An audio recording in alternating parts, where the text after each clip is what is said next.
not one penny more to these haters of America talking about these radical Islamic states. Senate drops objections to Obama amnesty. Clears clean homeland bill. So Homeland Security, spying on everybody illegally, is now saying, yes, we agree with the amnesty. It's very safe.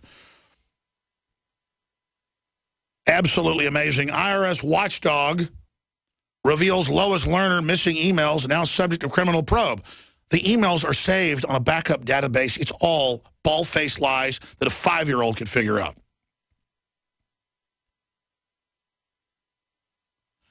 John Boehner seeks extension leverage with Homeland Security funding bill. That's just some of the news up on the Washington Times, up on Infowars.com.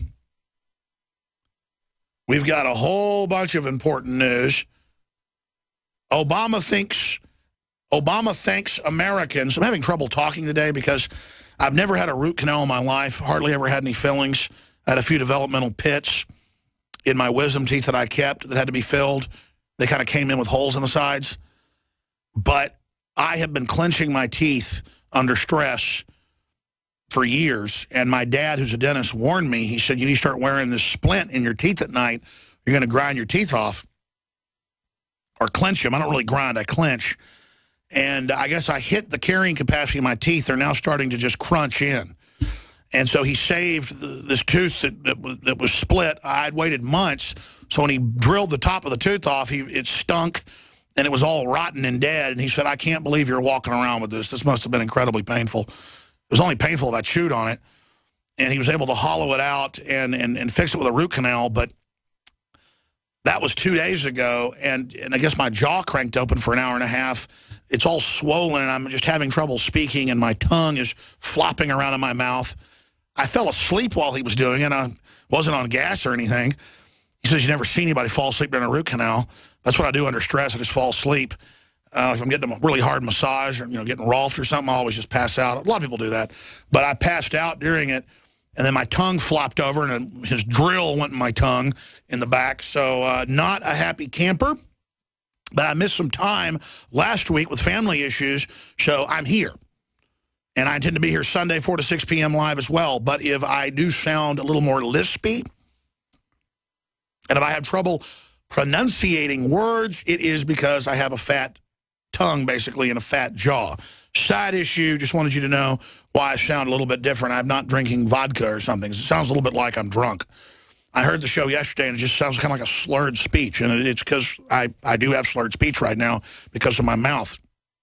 You can even see it on camera, how my jaw is a little bit swollen back there. Root canals are a bummer, man. I'm not on antibiotics because I hate to take them. He said I should take them. Because I had, he says, the longest roots he's probably ever seen because my jaw is so thick. And so he had to go, he didn't have burrs long enough. So he had to push, and one of the roots opened up on the end and can get infected. But I'm going to wait and see if it gets infected before I take antibiotics.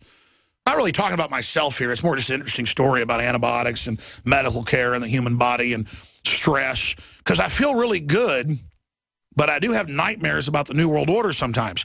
And that's my mind working through the crisis, working through the problems, working through subconscious fears I have. I mean, I have dreams like where the government's got me and is torturing me, or bad things are happening to my children, and I clench my teeth to the point of I have to wear a splint. He just made me a new one. I couldn't find the one he made me last year.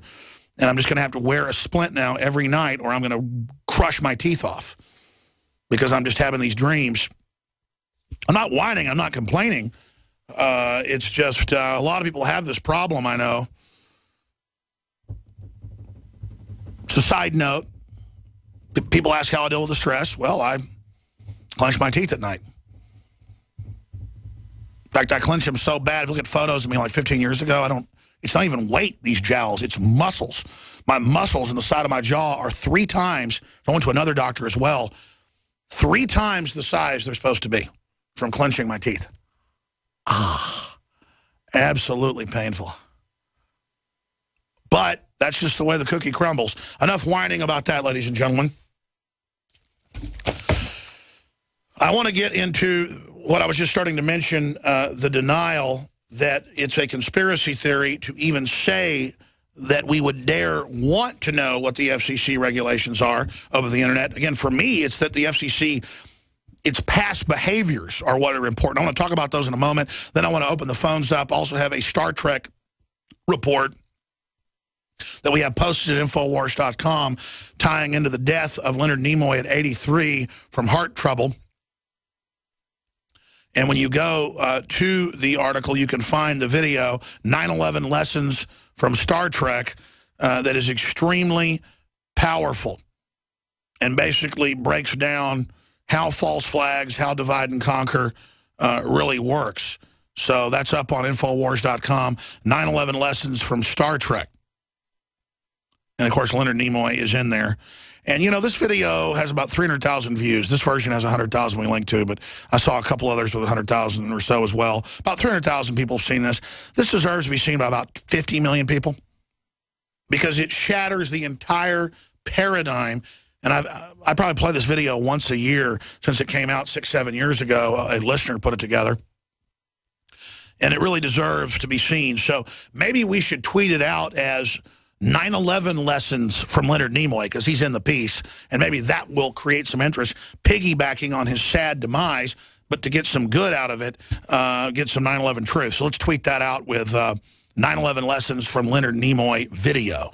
Call it that, tweet it out at Real Alex Jones, and I hope everybody else then helps us get this out to their friends and family. Because being an activist for truth, every mind we unlock, every person we teach about the globalist paradigm is one less person that's going to be caught up in this New World Order system.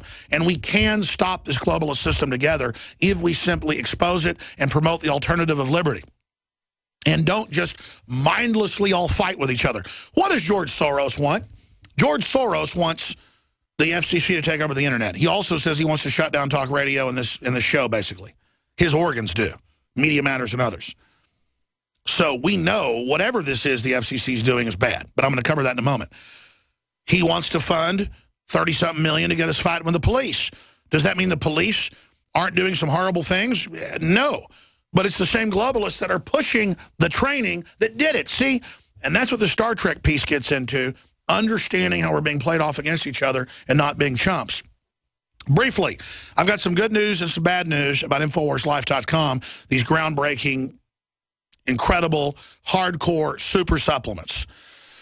Most supplement companies in the industry, and I'm not attacking them, it's just a fact, try to get the cheapest ingredients they can that still can do amazing things, because herbs and vitamins and things are amazing. And then they put most of their money into celebrity endorsements and glitzy advertising and the rest of it.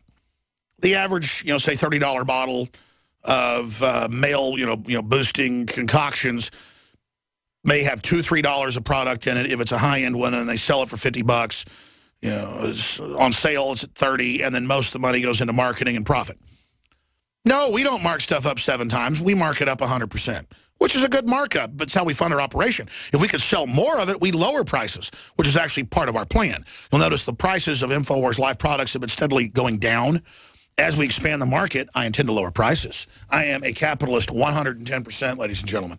But these really are the very best products out there. That's why Super Male Vitality will be sold out today. But let me give you the good news. For some reason, women wanted something that said for women, which I get. We didn't just make the bottle pink, though, as a lot of companies do, and change the flavor. There is no flavoring, but the real taste of the herbs and concentrates. We simply added 2 things